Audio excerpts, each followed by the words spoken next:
Welcome to the banker lamp. Please enjoy the video. You start by ensuring your iPhone is unlocked and updated. That reduces permission hiccups. Open Messages or Notes and tap a text field so the keyboard appears.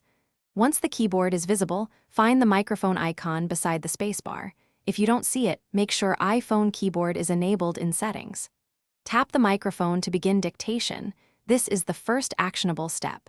Speak clearly and at a steady pace so the software can follow each word. Now you'll focus on how to get accurate text. Speak punctuation aloud, for example, say comma or period when needed so sentences form correctly. Once done with a thought, pause briefly to let dictation catch up. Longer pauses help with complex phrasing. If you need capitalization or symbols, you can tap the keyboard while still in dictation to make quick edits. Make sure to review the text and correct any misheard words manually for a clean final result. To finish, tap the keyboard icon or done to stop dictation and then proofread your message before sending or saving. If the microphone key isn't visible, go to Settings General Keyboard and enable dictation.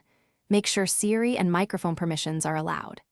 If dictation misbehaves, restart your iPhone, toggle dictation off and on, or check network connection. Dictation can rely on on-device models or server processing. This troubleshooting step. Thanks for watching. If this was helpful, leave a like and consider subscribing. See you next time.